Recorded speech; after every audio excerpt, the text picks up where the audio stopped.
Class 5 এর প্রিয় ছাত্রছাত্রী বন্ধুরা, আজকে আমরা প্রভাতী গণিত বইয়ে 3 দাগ আর 4 দাগের অঙ্কগুলো স্টেপ বাই স্টেপ সলিউশন দেখব। আমরা এর আগে পার্ট 1-এ 1 আর 2 দাগের অঙ্কগুলো স্টেপ বাই স্টেপ করেছি। ঠিক এবার আমরা কি করব বন্ধুরা, 3 আর 4 দাগের অঙ্কগুলো স্টেপ বাই স্টেপ করব। আমি তার আগে বলতে চাইবো, তোমরা যদি সেই ক্লাসটা মিস করে গিয়ে থাকো তাহলে সেই ক্লাসটাকে দেখো, তারপরে পার্ট 2 এর এই ক্লাসটা তোমরা কন্টিনিউ করো। ঠিক আছে বন্ধুরা? তো দেখে নেব অঙ্কগুলোর স্টেপ বাই স্টেপ সলিউশন। দেখো, এখানে মানের ঊর্ধ্বক্রমানুসারে সাজাও। এর অর্থ হচ্ছে যে তোমাদেরকে প্রথমে ছোট থেকে বড় সাজাতে হবে, আর মানের অর্ধক্রমে মানে হচ্ছে বড় থেকে ছোট। তো ক্লাস 5 এর পরীক্ষাতে প্রিভিয়াস ইয়ারের যে কোশ্চেনগুলো হয় সেগুলো যদি তোমরা দেখো, এই টপিকটা আর কি, মানের ঊর্ধ্বক্রমে সাজাও আর অর্ধক্রমে, মানে ছোট থেকে বড় আর বড় থেকে ছোট, এটা একটা কমন পার্ট। অর্থাৎ এই পার্ট থেকে একটা কি দুটো অঙ্ক প্রায়শই দেখি পরীক্ষার কোশ্চেনে দেওয়া থাকে, হয় ভগ্নাংশের ক্ষেত্রে দিয়ে দেয়, কিংবা সংখ্যার ক্ষেত্রে দিয়ে দেয়, কিংবা তোমার হচ্ছে গিয়ে যত রকমভাবে আর কি এটাকে রিপ্রেজেন্ট করা যায়। কিন্তু ছোট থেকে বড় বা বড় থেকে ছোট এরকম একটা অঙ্ক কিন্তু পরীক্ষায় প্রায়শই একটা 2 মার্কস কিংবা 3 মার্কস, আবার অনেক ক্ষেত্রে দেখা যায় যে 1 মার্কসেও দিয়ে দেয়। ঠিক আছে বন্ধুরা? তো এই অঙ্কগুলোর স্টেপ বাই স্টেপ সলিউশন আজকের এই ক্লাসে আমি তোমাদেরকে স্টেপ বাই স্টেপ আলোচনা করে দিচ্ছি। আশা করি তোমাদের ক্লাসটা ভালোই লাগবে। চলো আমরা অঙ্কগুলো সলিউশন পরপর শুরু করি। আর শুরু করার আগে আমি একটা কথা বলতে চাইবো, সেটা হচ্ছে যদি তোমরা কেউ নতুন হয়ে থাকো বা যদি আজকের ক্লাসটা ভালো লাগে তাহলে অতি অবশ্যই চ্যানেলটাকে সাবস্ক্রাইব করো, ভিডিও ভালো লাগলে লাইক করো, কমেন্ট করো, আর বন্ধুদেরকে বেশি বেশি করে শেয়ার করো, যাতে আমরা আগামী দিনেও অনেকটা পথ চলতে পারি। চলো বন্ধুরা, দেখে নেবো পরপর সলিউশনগুলো। সরিয়ে দিলাম বইটা। বলছে মানের ঊর্ধ্বক্রম অনুসারে সাজাও, অর্থাৎ ছোট থেকে বড়। দেখো, আমি দুটো অঙ্ক তোমাদেরকে স্টেপ বাই স্টেপ করে দিয়েছি। ঠিক আছে? তো 1 নম্বর অঙ্কটাতে বলেছে যে ছোট থেকে বড় অনুযায়ী সাজিয়ে পাই, এইভাবেও লিখলে পরীক্ষায় রাইট হবে। আবার যদি 2 নম্বর অঙ্কটা দেখো যে মানের ঊর্ধ্বক্রমানুসারে সাজিয়ে পাই, তাহলে লিখলেও পরীক্ষায় কিন্তু ফুল মার্কস পাবে। তো তোমরা যে ভাষাতে লিখে কমফর্টেবল হবে সেই ভাষা কিন্তু লিখতে পারো। এবার প্রশ্ন হচ্ছে, তাহলে বাকি দেখো 3 নম্বরের ক্ষেত্রে কিন্তু আমি এই ভাষাগুলো আর লিখিনি, কারণ এই ভাষাটা এই সব কটা অঙ্কের ক্ষেত্রে সেম হবে, সেই জন্য আর লিখলাম না। আমি শুধু আনসারটা করে দিয়েছি কিভাবে হলো। তোমরা যখন খাতার মধ্যে ফেয়ার করবে, আমি প্রথম দুটো অঙ্ক যেভাবে করে দিয়েছি ঠিক সেইভাবে বাকি অঙ্কগুলোকেও কিন্তু তোমরা খাতার মধ্যে নোট ডাউন করবে। তাহলে যখন তোমরা প্র্যাকটিস করবে তখন পরীক্ষার সময় এই ফেয়ার খাতা কিন্তু অনেকটা তোমাদেরকে হেল্প করবে ফ্রেন্ডের মতো। ঠিক আছে বন্ধুরা? আর যদি ক্লাসটা না বোঝা যায় তাহলে তোমরা আমাকে কমেন্ট করবে, আমি চেষ্টা করব যতটা সাধ্য তোমাদের ডাউটগুলো ক্লিয়ারিং করানোর। ঠিক আছে বন্ধুরা? তো বন্ধুরা 1 নম্বর অঙ্কটি দেখে নাও। বলেছে 3, 2, 1, মানে সরি, এটা যেহেতু বাংলা রয়েছে, আমি ক্লাস 7 কিছুক্ষণ আগে একটা করাছিলাম, তো ওই জন্য 1, 2 বলে দিচ্ছি। যাই হোক, তো বলছে 3, 2, 1, 4 মানে হচ্ছে 3214। ঠিক আছে? 2 নম্বরেরটা বলেছে 3241, আর 2314, 2341 আর 2431। এদের মধ্যে সব থেকে ছোটকে প্রথমে আমরা লিখব ছোট থেকে বড় অনুযায়ী সাজিয়ে পাই। এই কথাটা কিন্তু মাস্ট, এটা তোমাদেরকে কিন্তু লিখতে হবে প্রত্যেকটা অঙ্কতে, কিন্তু ম্যান্ডেটারি, মানে বলতে গেলে বাধ্যতামূলক। যদি না লেখো মার্কস কাটা যাবে কিন্তু। তারপরে দেখো কমা দিয়ে লিখে দিচ্ছি। প্রথমে সব থেকে ছোট হচ্ছে 2314। এখন বক্তব্য হচ্ছে এত বড় বড় সংখ্যার মধ্যে মানে কি করে আমি বুঝতে পারছি যে কোনটা ছোট কোনটা বড়? হ্যাঁ বন্ধুরা, এটাও একটা গেস করার রুল আছে।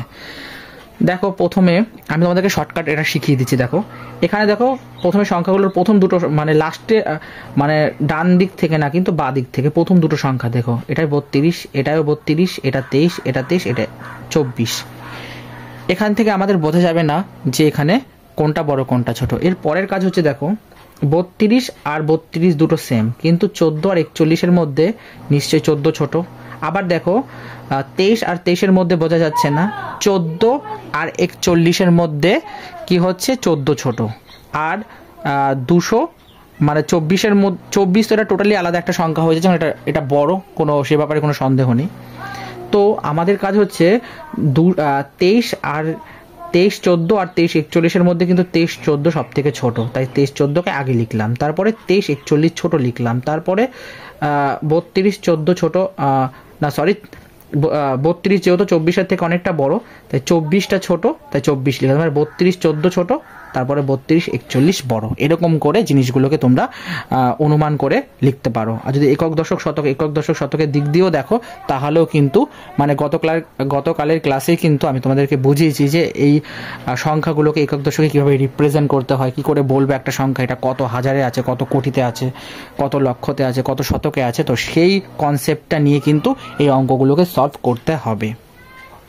তাহলে দেখো বন্ধুরা, এখানে 2314 এটা সব থেকে ছোট, তাই এটাকে প্রথমে লিখলাম, তারপরে লেস দেন দিলাম, তারপরে দেখো 2341 2314 থেকে আরেকটু বড়, তাই এটাকে মানে কি বলছি যে লেস দেন দিয়ে আবার লিখলাম, তারপর আবার লেস দেন দিয়ে লিখছি, দেখো 2431 এটা 2341 থেকে একটুখানি বড়। মানে কি, এই ছোট মুখটা যেদিকে থাকবে সেটাকে বোঝাচ্ছে লেস দেন, আর এই হা করা মুখটাকে বলা হচ্ছে, মানে এটা লেস দেন লিখছি আর গ্রেটার দেন, হা করা মুখটা যেদিকে থাকবে। মানে কি, এই জিনিসটা এমন হচ্ছে, ধরো আমি বললাম 5 আর একটা বললাম 6, ঠিক আছে? তো আমি তোমাদেরকে বলছি, বলো এই 5 আর 6-এর মধ্যে কোনটা বড়? তোমরা মানে কোনটা ছোট তোমরা বলবে 5 ছোট, তাহলে কি ইউজ করলে? লেস দেন চিহ্ন ইউজ করলে।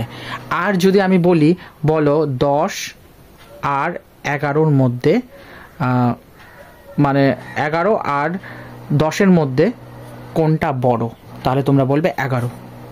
এটা কি ইউজ করলে? হাকরা মুখ, তার মানে এটা গ্রেটার দেন ইউজ করলে। তো ওই কনসেপ্টটাই এখানে ইউজ হচ্ছে। এই চিহ্নগুলো কিন্তু ইম্পর্টেন্ট এই অঙ্কগুলোর ক্ষেত্রে, ঠিক আছে বন্ধুরা? তো এটা হলো এইভাবে, দেখো প্রত্যেকটা অঙ্ককে করলাম, প্রথমে কমা দিয়ে লিখে নিলাম, তারপরে অর্থাৎ যেহেতু আমাদের গ্রেটার দেন আর লেস দেন চিহ্ন দিয়ে রিপ্রেজেন্ট করতে হবে, সেই জন্য আমরা কি করলাম, প্রথমে 23-14 less than 23-41 less than 23-31 less than 32-14 less than 32-41 লিখলাম, ঠিক আছে বন্ধুরা? দেখো তোমরা যদি বুঝতে না পারো অতি অবশ্যই কিন্তু আমাকে কমেন্ট করবে, ঠিক আছে? তাহলে আমি বুঝতে পারবো যে হ্যাঁ তোমরা বুঝতে পারছো বা আমি তোমাদের প্রপারলি বোঝাতে পারছি কিনা, ঠিক আছে?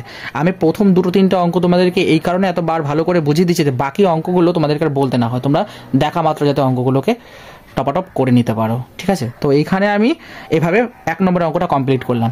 2 নম্বর অঙ্কটার ক্ষেত্রেও সেম, দেখো এখানে 22-25, তারপরে 22-26, 22-15, 22-16 আর 22-5। তো এরকমভাবে আমাদেরকে প্রথম দুটো করে সংখ্যা নিয়ে দেখতে হবে যে এগুলোর মধ্যে কোনটা ছোট বড়। যদি দেখছি যে না, চেক করে এভাবে হচ্ছে না, তখন তার পরের সংখ্যা মানে ডান দিক থেকে নিয়ে দেখতে হয়, ঠিক বন্ধুরা? তাহলে মানের ঊর্ধ্বক্রমানুসারে সাজিয়ে পাই বলে আমি প্রথম অঙ্কটা যেভাবে করেছি সেভাবে সব কটা অঙ্ক হবে, কিন্তু আমি আবারও বলছি, হ্যাঁ রিপ্রেজেন্ট করতে হবে তোমাদেরকে খাতার মধ্যে। তো প্রথম অঙ্কটা যেভাবে করেছি বাকি অঙ্কগুলো সব একইভাবে করতে হবে বলে আমি আর লিখিনি, তাই প্রথম অঙ্কটা ভালো করে বুঝিয়ে দিলাম।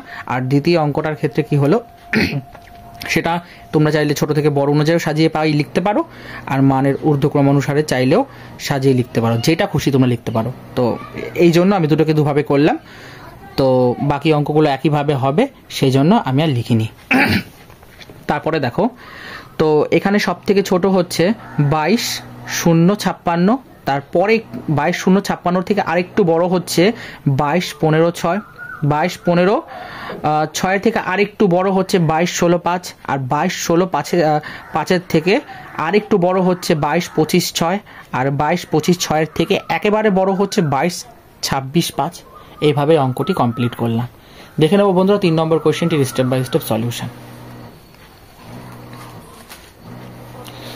3 নম্বর অঙ্কটার ক্ষেত্রে দেখো আমাদেরকে 4-6-7-8-9, তারপরে 4-6-7-8-3, 4-6-7-3-8, তারপরে 4-7-6-8-9, 4-8-6-7-9 এতগুলো সংখ্যা দেওয়া রয়েছে। ঠিক এইবার এতগুলো সংখ্যার মধ্যে আমাদের তো পুরো মাথা ঘুরে চড়ে বাবাটা, আমরা কি করে এখানে কোনটা ছোট কোনটা বড় নির্বাচন করব? তো আমি যেটা বললাম, প্রথমে দুটো করে দেখো, এটা 46, এটা 46, ঠিক আছে? এটাও 46, এটা 47, এটা 48। তাহলে একটা দুটো তিনটে 46 আছে, তাহলে এই তিনটের মধ্যে যে কোনো একটা প্রথম ছোট হবে, কিন্তু বোঝা যাচ্ছে না। তারপরে দেখো 789, 783 আর 738, কোনো কথাই হবে না, আর কোনো সন্দেহই নেই যেখানে সব থেকে ছোট এটাই হবে, যে 4600 না 46,738। ঠিক আছে বন্ধুরা, তাহলে এটাকে প্রথমে লিখলাম। এরপরে সেকেন্ড ছোট কে আছে, সেকেন্ড ছোট হচ্ছে 83। তারপরে ছোট কে আছে, মানে তার থেকে আরেকটু বড় কে আছে, সেটা হচ্ছে 46,789। আর তারপরে আরেকটু বড় হচ্ছে 47,689, আর তার থেকে মোস্ট বড় হচ্ছে 48,769। এইভাবে অঙ্কটি উত্তর কমপ্লিট হলো। ঠিক আছে বন্ধুরা, তো সব এইগুলো একইভাবে হবে। এই 5 নম্বরের অঙ্কটাতেও দেখো।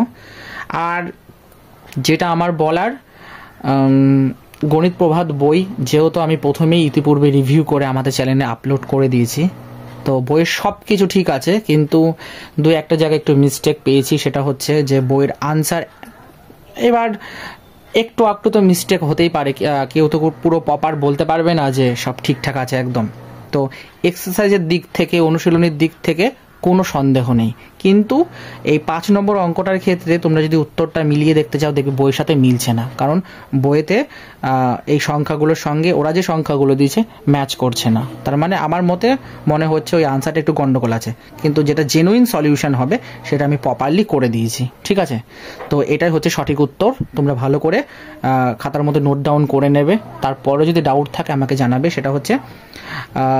সেটা একটা কথা। দ্বিতীয় ক্লাসটা ভালো লাগলে লাইক করবে, কমেন্ট করবে, শেয়ার করবে বন্ধুদেরকে। দেখো, তো এবার এখানে 7, 5, 6, 3, 9 এটা আরও বড় সংখ্যা। তো এইভাবে যেটা তোমাদেরকে শিখিয়েছি শর্টকাট টেকনিক, প্রথম দুটো তিনটে করে দেখবে। যদি এখান থেকে যদি এটা বোঝা না যায় যে না, এখান থেকে তবুও বোঝা যাচ্ছে না যে হ্যাঁ এটা ছোট না বড়, তারপরে লাস্টে দুটো মানে ফার্স্টে দুটো করে নিয়ে কিন্তু দেখবে। তো এখানে সব থেকে ছোট হচ্ছে 7, 5, 6, 3, 9, তার থেকে আরেকটু বড় হচ্ছে 7, 6, 4, 8, 5, আর তার থেকে আরেকটু বড় হচ্ছে 5, 7, 0, 2, 8, 9, তার থেকে আরেকটু বড় হচ্ছে 7, 5, 6, 3, 8, 1, আর তার থেকেও বড় হচ্ছে 9, 9, 9, 9, 8, 9। ঠিক আছে বন্ধুরা, তো দেখে নেব 6 দাগের প্রশ্নটি স্টেপ বাই স্টেপ সলিউশন। 6 দাগের অঙ্কটাতে কি বলেছে, এতগুলো সংখ্যা দেওয়া আছে, এর মধ্যে সব থেকে ছোট হচ্ছে 7, 5, 6, 3, 9, তার থেকে আরেকটু বড় হচ্ছে 7, 6, 4, 8, 5, আর তার থেকে আরেকটু বড় হচ্ছে 5, 7, 0, 2, 8, 9, আর তার থেকেও আরেকটু বড় হচ্ছে 7, 5, 0, 6, 3, 9, আর তার থেকেও বড় হচ্ছে 7, 5, 6, 3, 8, 1। ঠিক আছে বন্ধুরা, তো সব অঙ্ক প্রায় একই রকম, তাই আর ভাষা লিখলাম না। প্রথম দুটো অঙ্কর ক্ষেত্রে যেটা বলেছি সেটাই সেম থাকবে। তো তোমরা ওইভাবে প্রত্যেকটা অঙ্ককে, যতগুলো অঙ্কগুলো রয়েছে সবগুলোকে কিন্তু আমি প্রথম দুটো যেভাবে দেখিয়েছি যে নিয়মে, সেভাবে কিন্তু হবে। তো একই বলে আমি আর করলাম না, অঙ্কের উত্তরগুলো তোমাদেরকে স্টেপ বাই স্টেপ বুঝিয়ে দিলাম। দেখে নেবো বন্ধুরা নেক্সট কোশ্চেনের সলিউশনগুলো। দেখো 7 নম্বর অঙ্কটাতে যেটা বলেছে, এত কত 3, 0, 3, 4, 5, 6, 7, 3, 0, 3, 4, 5, আর 3, 0, 3, 5, 6, 7, 3, 3, 0, 7, 5, 6, 3, 3, 7, 0, 5, 6, 7। ঠিক আছে, তো এই এত বড় সংখ্যার মধ্যে সব থেকে ছোট হচ্ছে 3, 0, 3, 4, 5, 7, 3, 0, 3, 5, 6, 7, আর তার থেকে আরেকটু বড় হচ্ছে 3, 3, 0, 7, 5, 6, আর তার থেকে আরেকটু বড় হচ্ছে 3, 0, 3, 4, 5, 6, 7, আর তার থেকে সর্বশেষ বড় যেটা 3, 3, 7, 0, 5, 6, 7। ঠিক আছে বন্ধুরা, তো এরকম করে 8 নম্বর অঙ্কটির স্টেপ বাই স্টেপ সলিউশন দেখে নাও।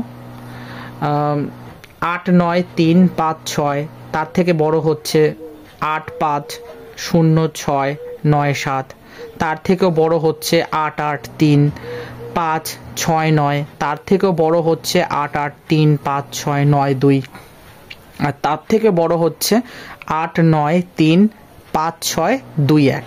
ঠিক আছে, আর 9 নম্বর অঙ্কটা হচ্ছে সব থেকে ছোট 9, মানে 8 9 5 6 8 9, আর তার থেকে আরেকটু বড় হচ্ছে 8 9 9 9। বাবা এতগুলো নয়, কত বড় অ্যামাউন্টের সংখ্যা। তারপরে বড় হচ্ছে 8 9 8 8 9 0 9, আর তার থেকেও বড় হচ্ছে 8 9 9 8 9 9 0, আর সর্বশেষ বড় দেখো 8 8 0 0 8 0 0 8। ঠিক আছে বন্ধুরা, আর 10 নম্বর কোশ্চেনটির সলিউশন দেখে নাও তাহলে। এখানে এত বড় বড় অ্যামাউন্ট এগুলো আর পড়ছি না আমি, ঠিক আছে। তো সঠিক উত্তরটা আমি স্টেপ বাই স্টেপ করে দিচ্ছি, তোমরা একটু দেখে নাও। যদি কারোর কোনো ডাউট থাকে তোমরা আমাকে কমেন্ট করো। এই অঙ্কগুলো সংখ্যাই বড় বড় বিশাল বিশাল, কিন্তু ভয়ের কোনো কারণ নেই। যদি তোমাদের বেসগুলো ক্লিয়ার থাকে, কনসেপ্ট ভালো জানা থাকে, নলেজ ভালো থাকে, তাহলে কিন্তু তোমরা অনায়াসে করতে পারবে। ঠিক আছে বন্ধুরা, আর আমি আগেও বলছি এই ছোট থেকে বড়, বড় থেকে ছোট কিন্তু একটা অঙ্ক কিংবা দুটো অঙ্ক কিন্তু পরীক্ষায় প্রায়শই দেখা যায়। ঠিক আছে, তো এই নিয়মগুলোকে ভালো করে শেখো, যাতে ইন ফিউচার যখন আমি আরও করাবো, মানে কন্টিনিউ করাবো বা ক্লাসগুলো করব, তখন 5-এর অঙ্কগুলো যখন আমরা শুরু করব, এখনও কিন্তু 5-এর অঙ্ক শুরু হয়নি, ক্লাস 4-এরই ওই রিভিশন লেসনগুলো চলছে। তো যখন আমরা 5-এ শুরু করব তখন দেখবে এই জিনিসগুলো ক্লিয়ার থাকলে তখন ওইগুলো করতে কিন্তু কোনো রকম অসুবিধা হবে না। ঠিক আছে, তো এবার 4 দাগ এর অঙ্কগুলো দেখে নাও। 4 দাগে বলেছে মানের অর্ধক্রমানুসারে সাজাও, মানে বড় থেকে ছোট। ঠিক আছে, এবার মানের অর্ধক্রমানুসারে, মানের ঊর্ধ্বক্রমানুসারে এরকম যখন ল্যাঙ্গুয়েজ ইউজ করে না পরীক্ষার সময়, এই দুটোর মধ্যে একটু কনফিউজ হয়ে যায় যে এটা ছোট থেকে বড় বললো না বড় থেকে ছোট বললো। তো এই জিনিসগুলো তোমরা একটু ভালো করে মুখস্থ করে নেবে, যাতে পরীক্ষার সময় দিলে তোমরা ধরতে পারো হ্যাঁ আমাদের এটা ছোট থেকে বড় সাজাতে দিয়েছে কিংবা বড় থেকে ছোট। সচরাচর পরীক্ষার সময় ছোট থেকে বড় কিংবা বড় থেকে ছোট এই ল্যাঙ্গুয়েজগুলো, ভাষাগুলো খুব কমই ইউজ করে। এই মানের ঊর্ধ্বক্রমে অর্ধক্রমে এই শব্দগুলো বেশি প্রচলিত আর জনপ্রিয়, তাই এইগুলোকে বেশি ইউজ করা হয়। আর চট করে এটা আমরা মনে রাখতে পারি না বলে কিন্তু আমাদের পরীক্ষার সময় যদি ছোট থেকে বড় করতে দেয়, আমরা বড় থেকে ছোট করে দিয়ে চলে আসি। তো সেই জন্য এই জিনিসগুলো একটু মুখস্থ রাখতে হবে, আর প্র্যাকটিস করলে তখন তোমাদের আর কোনো অসুবিধা হবে না। তো 1 নম্বর অঙ্কটা দেখো, দেখো সেম আমি লিখে দিচ্ছি। প্রথম দুটো অঙ্ক যেভাবে সমাধান করেছি, ঠিক এই দাগের অঙ্কগুলোর ক্ষেত্রেও, ওই বাকি অঙ্কগুলোর ক্ষেত্রেও কিন্তু সেমভাবে হবে। ঠিক আছে, তো এখানে বলছে 1 0 0 1, তারপরে 1 0 0 1 0, তারপরে 1 1 0 0 1, তারপরে 1 0 0 1 0 1, তারপরে 1 0 1 0 1। তো এর মধ্যে বলছে মানের অর্ধক্রমানুসারে সাজিয়ে পাই। ঠিক আছে, যে পদ্ধতিতে আমি করে দিয়েছি সেই পদ্ধতিতে তোমরা পরীক্ষায় করলে ফুল মার্কস মানে পেয়ে যাবে, আর কোনো নাম্বার কাটা তো জায়গায় নেই। ঠিক আছে, তো 2 নম্বর অঙ্কটাতে দেখে নাও। 2 নম্বর অঙ্কটা তো সেম পুরো। তোমরা যদি চাও যে মানের ঊর্ধ্বক্রম অনুসারে সাজিয়ে পাই লিখলেও রাইট হবে, আর যদি মনে করো না বড় থেকে ছোট অনুযায়ী সাজিয়ে পাই লিখবো, এটা লিখলেও কিন্তু পরীক্ষায় রাইট হয়ে বেরিয়ে যাবে, কোনো সন্দেহ নেই। তো 3 নম্বর কোশ্চেনের অঙ্কটির স্টেপ বাই স্টেপ সলিউশন দেখে নাও। 3 নম্বর কোশ্চেনটিতে বলা রয়েছে যে 7 6 9 6 9 6, তারপরে 7 6 9 9 6 6, তারপরে 7 9 6 6 6, তারপরে 7 6 9 9 6, তারপরে 7 6 6 9 9। তো এর মধ্যে সব থেকে বড় যেটা সেটা হচ্ছে 7 6 9 9 6 6, আর তারপরের বড় যেটা সেটা মানে এটা বড় থেকে ছোট যেহেতু বলেছে সেই সিরিজটাকে মেনটেন করবে। এরপরে এটা থেকে আরেকটু ছোট হচ্ছে 7 6 9 6 9 6, তার থেকে আরেকটু ছোট হচ্ছে 7 9 6 6, তার থেকে আরেকটু ছোট হচ্ছে 7 6 6 9 9, আর তার থেকে আরেকটু ছোট হচ্ছে 7 6 9 9 6। এটা সব থেকে ছোট আর এটা সব থেকে বড়। ঠিক আছে বন্ধুরা, দেখে নেব নেক্সট কোশ্চেনগুলোর পরপর সলিউশন। 4 নম্বরে বলেছে দেখো, কোশ্চেনটার পড়লাম না। সব থেকে বড় হচ্ছে 8 8 3 3 8 8, আর তার থেকে আরেকটু ছোট হচ্ছে 8 3 8 8 3 3, তার থেকে আরও ছোট হচ্ছে 8 3 8 3 8 3, তার থেকে আরও ছোট 8 3 8 3 3 8, আর সর্বশেষ ছোট হচ্ছে 8 3 3 8 3 8। ঠিক আছে বন্ধুরা, তো 5 নম্বরের অঙ্কটি স্টেপ বাই স্টেপ দেখো, এই সেম পুরো একই রকম। এই চেক করার সময় প্রথম 3টে 4টে সংখ্যা দেখলে যদি না যায়, তাহলে ফার্স্টে 2টো 3টে সংখ্যা দেখলে এইভাবে এগুলোকে চেক করতে হয়। ঠিক আছে, তো আমি স্টেপ বাই স্টেপ করে দিয়েছি, তোমরা দেখে নাও। আর কারোর যদি কোনো ডাউট থাকে তাহলে তোমরা অতি অবশ্যই আমাকে জানাতে পারো। আর 9 নম্বরের অঙ্কটাতে দেখো, সব থেকে বড় হচ্ছে 4 7 5 8 9 9 0, তারপরে হচ্ছে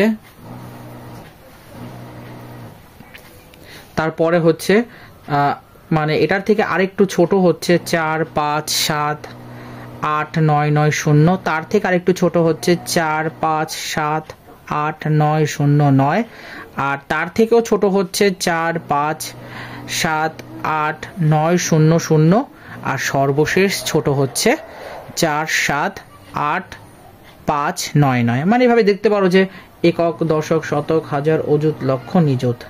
ঠিক আছে, তো লক্ষ, নিযুত আর লক্ষ মিলিয়ে নিযুত হয় বললাম, তার মানে 4,57,000, বা তোমরা বলতে পারো যে 4,57,000, না 4,57,000 নয়, সরি, মানে 45 একক, দশক, শতক, হাজার, অযুত, লক্ষ, তার মানে তো 5 লক্ষ হচ্ছে। ঠিক আছে, ওই মানে 45,78,900 এরকম একটা সামথিং হবে। তো এইভাবেও তোমরা সংখ্যাগুলোকে কিন্তু দেখে ছোট বড় করে কিন্তু করতে পারো। ঠিক আছে বন্ধুরা, তো এরপরে 10 নম্বর কোশ্চেনটির স্টেপ বাই স্টেপ সলিউশন দেখে নাও, যেটা আজকে লাস্ট কোশ্চেন। ঠিক আছে, তো সেটা হচ্ছে 3 1 2 1 2 3 4। ঠিক আছে, এরকম পরপর সংখ্যাগুলো দেওয়া আছে, এর মধ্যে সব থেকে বড় হচ্ছে 3 1 2 2 1 2 4, এর থেকে আরেকটু ছোট হচ্ছে 3 1 2 1 2 3 4, তার থেকে আরেকটু ছোট হচ্ছে 3 1 1 2 4 3, তার থেকেও আরেকটু ছোট হচ্ছে 3 1 1 2 4 2 1, আর সর্বশেষ ছোট সংখ্যাটি হচ্ছে 3 1 1 2 2 3 4। ঠিক আছে বন্ধুরা, তো এটি ছিল আজকের লাস্ট অঙ্ক। যাই হোক, তাহলে আমাদের এই দাগটা পুরো কমপ্লিট হয়ে গেল, মানে অনুশীলনী 1.1-এর 1 2 3 4 দাগ কমপ্লিট হয়ে গেল। এরপরে বন্ধুরা শুরু হচ্ছে 1.2। তো তোমাদের কাছে আমি একটা মতামত জানতে চাচ্ছি, সেটা হচ্ছে এখানে 1.2-তে দেখবে কত সংখ্যা নাম্বার আছে, তারপরে যে জিনিসপত্রগুলো আর কি। ঠিক আছে, তো তোমরা যদি আমাকে কমেন্টে জানাও যে পেজ 6 থেকে পেজ 9 পর্যন্ত, পেজ 9 না সরি, মানে পেজ 12 পর্যন্ত আমাদেরকে এই জিনিসগুলো ভালো করে বুঝিয়ে দিন, এবং এর ভিতর থেকে কি কি ইম্পর্টেন্ট কোশ্চেন হয় আমাদেরকে দিয়ে দিন। তাহলে আমি নেক্সট ক্লাসে, অর্থাৎ এর পার্ট 3-তে আমি এই জিনিসগুলো তোমাদেরকে ভালো করে বুঝিয়ে এখান থেকে কি কি ইম্পর্টেন্ট কোশ্চেন হয় বলে দেব। আর তারপরে আমি 13 পেজ থেকে আর কি অনুশীলনী করাতে শুরু করব। আর তোমাদের যদি মনে হয় না আমাদের এত সব দরকার নেই, আমরা এসব বুঝতে চাই না, আর এর থেকে কি কি ইম্পর্টেন্ট কোশ্চেন হয় সেগুলোও জানতে চাই না, শুধু অনুশীলনীটুকুনি সলভ করিয়ে দিন, তাহলে সেটাও তোমরা আমাকে কমেন্টে জানাবে। আমি তোমাদেরকে তাহলে তোমাদের রিকোয়েস্ট মতো, রিকোয়ার্ড মতো আমি তাহলে শুধু অনুশীলনীটাকেই সলভ করিয়ে দেব, আর এক্সট্রা কিছু করাবো না। ঠিক আছে, তো আমি তোমাদের কাছে এই কোশ্চেনটা বা এই মন্তব্যটা রাখলাম, তোমরা অতি ফাস্ট আমাকে জানাবে। ঠিক আছে, যদি তোমরা আমাকে ফার্স্ট কমেন্ট করে জানাও, তাহলে আমি সেই মতো নেক্সট ক্লাস, আপকামিং যে ক্লাস পার্ট 3 তোমাদের জন্য যেটা আর কি নিয়ে আসতে চলেছি, তাহলে সেটা যদি মনে হয় না ওইগুলো বুঝিয়ে তারপরে হচ্ছে অনুশীলনটা করানোর জন্য আর ইম্পর্টেন্ট কোশ্চেনগুলো একবার দেখে নিতে চাও, তাহলে সেটাও আমাকে কমেন্টে জানাবে। মানে তোমরা যেরকমটা চাইবে সেই মতনই তোমাদের আনসারগুলোকে মানে প্রবলেমগুলোকে স্টেপ বাই স্টেপ সলভ করিয়ে দেওয়ানো হবে। ঠিক আছে, তো বন্ধুরা তোমাদের কাছে আমার একান্ত রিকোয়েস্ট, তোমরা আমাকে একটু ফাস্ট জানাবে। ঠিক আছে, তোমরা কি চাইছো, যে যেটা বললাম আর কি 6 থেকে 12 পাতা পর্যন্ত তোমাদেরকে বুঝিয়ে বুঝিয়ে পড়িয়ে কি কি ইম্পর্টেন্ট কোশ্চেন হয় সেগুলো দিয়ে দেবো, তারপরের যে ক্লাসে সেখানে কি অনুশীলনীগুলো ধরে ধরে করাবো, নাকি 6 থেকে 12 পাতা পর্যন্ত ওই পার্টটা স্কিপ করে, ইম্পর্টেন্ট কোশ্চেনের পার্টটা স্কিপ করে শুধু অনুশীলনীটা সলভ করিয়ে দেবো। ঠিক আছে বন্ধুরা, তো আর যদি কিছু ভুল মন্তব্য করে থাকি তাহলে প্লিজ কিছু মনে করো না। ঠিক আছে, তো তোমরা সকলেই, সকল ছাত্রছাত্রী বন্ধুরাই আমার ফ্রেন্ডের মতো, তোমরা সবাই ভালো থাকো, ভালো স্কোর করো, সেটাই হচ্ছে আমাদের চ্যানেলের মূল লক্ষ্য। ঠিক আছে বন্ধুরা, তাহলে আজকের মতো আমি এখানে বিদায় নিলাম। পরবর্তী ক্লাসে তোমাদের সাথে নতুন কোনো চ্যাপ্টার নয়, মানে নতুন অঙ্কগুলো নিয়ে আলোচনা হবে। এর পর আর কি ধারাবাহিকতা বজায় রেখে আমরা প্রথম দিন থেকে শেষ দিন পর্যন্ত এই গোটা বইটা আমরা মানে সম্পূর্ণ করব। এই পথ চলায় তোমরা আমার সঙ্গে জুড়ে থাকো এবং আমাকে উৎসাহিত করো। আমি সব সময় তোমাদের পাশে আছি। চলো, টাটা।